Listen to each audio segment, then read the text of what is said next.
I've been doing that for over 15, 16 years. Mm-hmm. So, you know, I didn't always start off rapping about God. I was doing, you know, doing some crazy stuff. And, yeah, man, I was signed. I was signed to an independent label doing music, distributed by Interscope. I thought we was going to blow. I was in a group. I was in a group called Two Grown Kids. Was it two of y'all? It was two of us. Okay.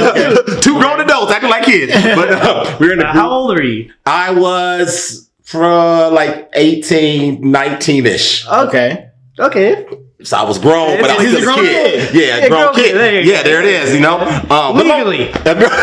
Right. But long story short, man, we were signed, like, I don't try to name drop, but we were doing some big things. Nah, name drop, and, bro. You want me to name drop on them? It's not about the flex, it's about your story. You're right. You're right. So I got signed, man. I got signed around the age of 15. 15. Around the age of 15, man. Toured before Drake blew up. I was with Drake. He was with Drake. Some of y'all don't remember Chameleonaire. Shit, Riding Dirty.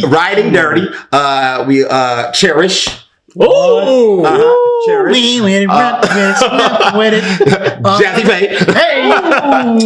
You know what I'm saying? Just little names. Performed on the AMAs, little stuff like that. Beyond Beyonce and Alicia Keys and all that. So, you know, just little stuff. What? Yeah, I know. Yeah, man, I wasn't rapping. I was playing piano. I didn't know how to play, though, but I was still on the AMAs. So, it was crazy, man. I took you through that whole rabbit trail. Yes.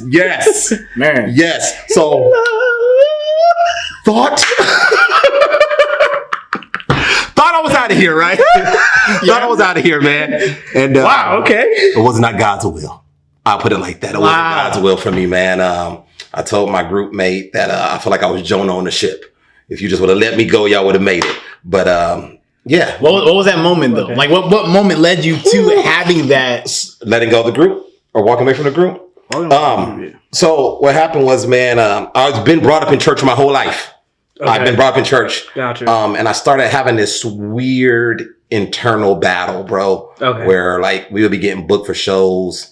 I wouldn't even want to do it because the stuff I was talking about. And it started just like this inner turmoil where it's like, I don't want to do it. And then I'll top that all off.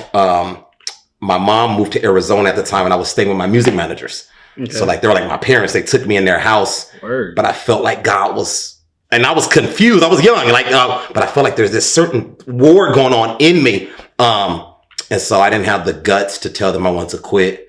So I just moved out with my sister and just went MIA. Whoa. I know. And so it was hard, man. Because, you know, we always hear like God is not a God of confusion, right? You always hear that. Mm-hmm. But I think it's a lot of times in many people's lives, before you reach this destination that God is calling you to, you don't always have clarity, right? And so we make faith sometimes in church seems like, oh, I have faith and I just busted out and walked. Well, bruh, for my testimony, I didn't know what faith looked like. I didn't know what faith felt like. I was confused. You know what I'm saying? Yeah. And I don't think a lot of times in church circles, we paint that, right?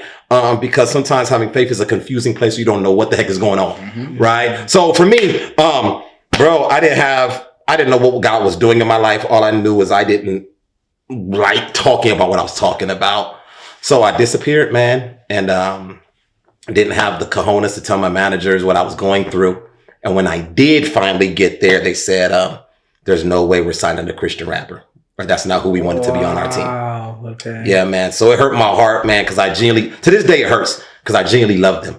Yeah. But I had to let them go. Yeah. To pursue something I didn't even know what it was. Wow. So that was a hard moment, man. And long story short, after I let them go, I started trying to rap in the church. Let me just take a side pause. Yeah. Because I was rapping, I was gifted, but I was ratchet, right? Okay. So like, you know, I just, all I knew was I could rap. So I loved God. I knew I loved God, or I thought I loved God. So I started trying to do this CHH thing, man. And I was horrible, bro. I was rapping in church, sleeping with girls in the church, you know, just all this other stuff. Yeah, man. I was totally a hypocrite. And that's why I take it so serious now, man, because when I could have wrecked my life being hypocritical, and when God could just threw me away, bro, he didn't. Yeah. And so that's why I take it so serious. Like, to any person that's doing Christian music, anything where you're stamping God, don't be a false representation of him. Yeah. Because, man, people are looking at us and our lifestyle. Yeah. Of course, and when I was double dipping. And they're ready to call you out when you slip up too. Oh yeah, 100%. You slap the relationship of being a Christian and God to what you do. Yeah. Your mistakes are heightened and amplified 100% in ways that you can't even imagine. 100%, bro. It's like you're not allowed to be a person anymore. 100%. I mean? And that's the thing. One thing that I tell everybody, you know, just because, and this might be elementary for some people, but I think that one thing that we do as Christians or believers or whatever you want to call it is we front a lot. Yeah. Right. And so, you know, I tell everybody I'm called, but I'm flawed. Right. Yeah. God's called me to do amazing things, pastor people and minister to people. But at the same time, bro, I'm messed up. You know what I'm saying? Yeah. I'm messed up, man. And that's why I take it so serious, because I'm just like, for lack of better word, I'm just a reflection of God's grace, bro. Of course. Like, I don't have no idea how I get some of the stuff I got to this day. Of course. From getting asked to take over a church and minister at thousands of places. It's crazy to me. Yeah. I have no idea. That's just the grace of God, man. Of course. Grace of God.